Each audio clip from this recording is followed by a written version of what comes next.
Hi!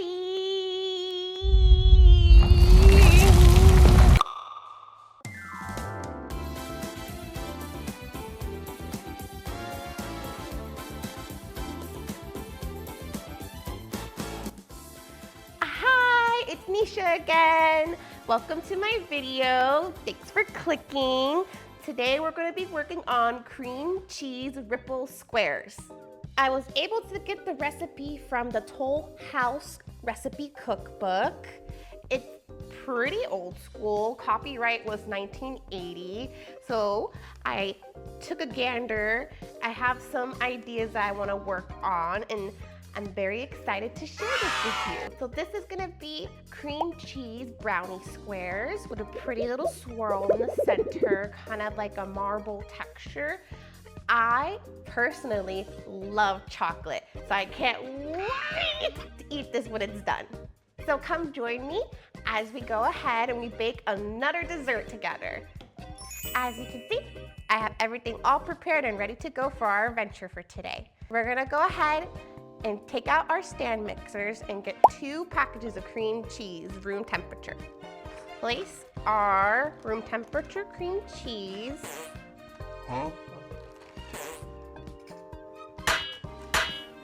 Our 2 eggs. And pour in our sugar. The recipe is calling for unsifted flour, so we're gonna go ahead and follow the recipe.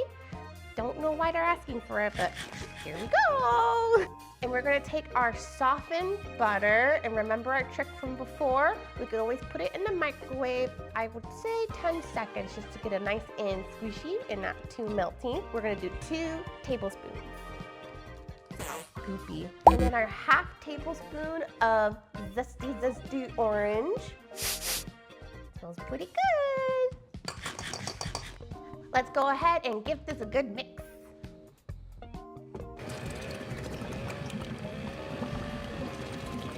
Probably gonna have to use my spatula to beat this down a bit because it's all getting clumpy up on top. You see what I mean when I said it was getting clumpy on top? Push, push, push. Oh my God. And we're gonna beat this mixture until it's nice and creamy. It looks like cottage cheese. Has a nice orange color to it with that zest.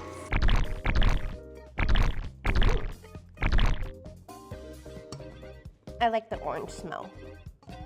I was a little bit hesitant when the recipe called for that, but I think it's gonna bring out the flavor of the creaminess. Yeah. So I mixed it until it got nice and creamy. It smells delicious. I don't see a lot of chunks of cream cheese, which is good. It was perfectly room temperature. Off to our next adventure, which is filling in our brownie pan.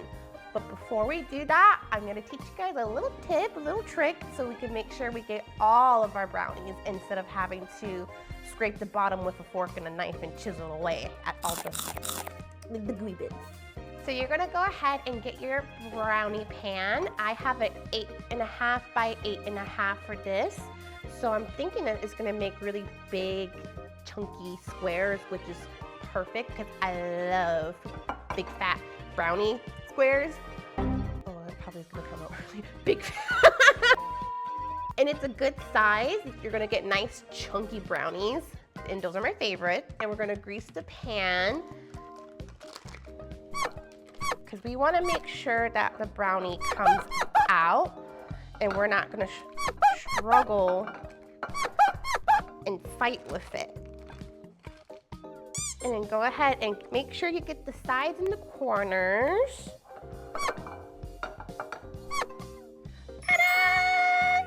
And then for my next trick, we're also gonna use parchment paper because that's gonna help us with that lift so we can pop it right out. I remember there used to be like this commercial back in the day where you can have like a pan that specifically had like racks. So you make your brownies and you put the racks and you just cut perfect squares and line it across from our pan both ways. Kind of have it be like a little package.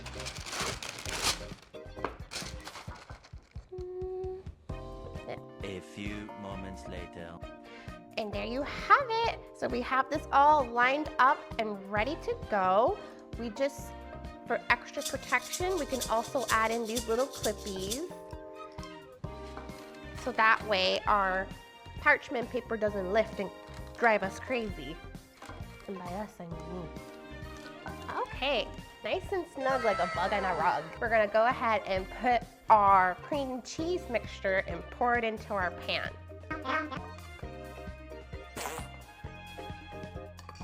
I feel like a lunch lady, like I'm scooping like mac and cheese.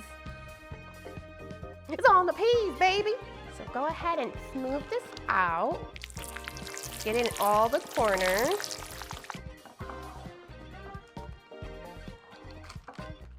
Make sure it's all leveled equally.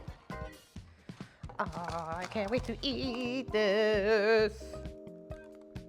We're gonna put this to the side for a little bit because we're gonna go and make our chocolate batter. And here's my favorite chocolate. So in this portion, we're gonna be using a different measurement for the sugar and the flour, which is 1/4 cup of flour and 1/4 cup of sugar. I should have said ahead of time that you're gonna be having 2 variations of that for each portions.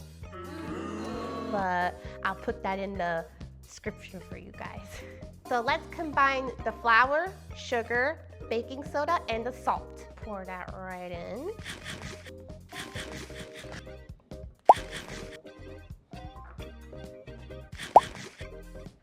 Then we're gonna pour in the milk and have that mixture going. Let's do it on low for right now. We're gonna add that teaspoon of vinegar, and then we'll add in 1/4 of our soft butter. And for the recipe, it's asking for a Nestle Choco-Bake. Huh? And I don't know what that is, but back in like the 80s and 70s, there used to be a pre-made like instant chocolate syrup that Nestle used to sell in stores that you could put into your baked goods. It has since been discontinued. So I'm gonna try and do a copycat of that. I looked up some recipes online and this was what was recommended. For the Choco-Bake, it's gonna ask for 3 tablespoons of cocoa powder and 1 tablespoon of shortening. Looks like a job for a baby spatula.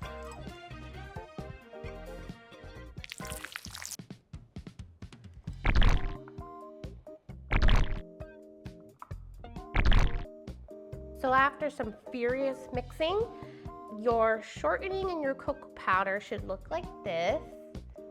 Kind of reminds me of the instant cake chocolates that you would put in the microwave with, what do they call those things? They're not Lunchables. They're with the little penguin guy, and you'd squeeze it from the packet all over your brownie. I'm very excited. So let's go ahead and pour that into our mixture. Scrape all of the goodies. Then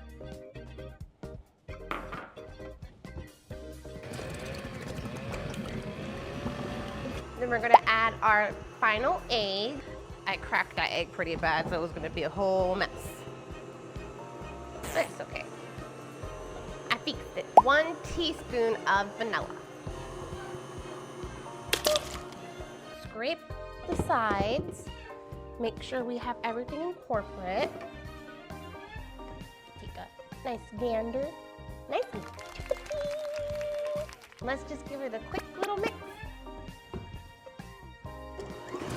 Oh my God, he on X Games mode. We're halfway there.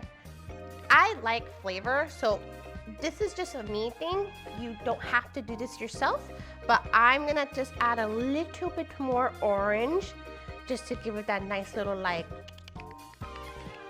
we'll get our friendly handy dandy scooper and scoop some of that chocolate right into our cream cheese mixture. For the wardrobe, I really was not thinking about the fact that I was gonna be playing around with a lot of wet mixtures. So it is a struggle to be cute. And we'll put the chocolate on top, like in little dollops, if you can see that. Swirl comes in when we take our spatula and mix it all together. Get our spatula and just start zigzagging like the recipe says to. Try and make a cute little pattern if possible. I'm hoping for that chocolate and vanilla swirl. It's giving me nothing. It's okay, we'll figure it out. I bet it will still taste pretty good. I should stop while I'm ahead. Fingers crossed that when it's all baked and good to go, that there's some sort of swirl combination when you take that nice bite. One eternity later. So our timer went off. Woo! Okay, now this looks a little bit better. That's our brownies. I originally put the brownies in for 40 minutes like the recipe says. I kept checking to see if it was ready to go, but it was still kind of jiggly in the center. So I had to let it cook a little bit more and it ended up being an extra 20. So hopefully it's not burnt and it's still chocolatey and good and delicious. Here she is. I'm a little bit disappointed. I'm not sure what happened in regards to the swirl part. I think you can see a little bit here that there is a little bit of that cream cheese. Kind of looks like caramel now that it's all mixed. I think where the problem was is that I played around when I was trying to get that swirl, or maybe I should have plopped a chocolate and then swirled rather than laying all the chocolate on top. But that's for next time that we can improve on. Let's give it a taste and see how it is. I'm also very happy that I was able to get all of this out. Thank goodness I did the parchment trick. Ooh. Okay, so the cream cheese part is at the bottom. I should have folded it or something. Or maybe that's how it's supposed to be. There wasn't really a picture in the recipe book, but let's take a taste.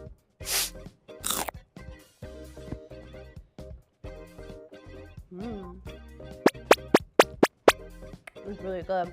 It's excuse me, the orange really kicks and it pairs nicely with the chocolate.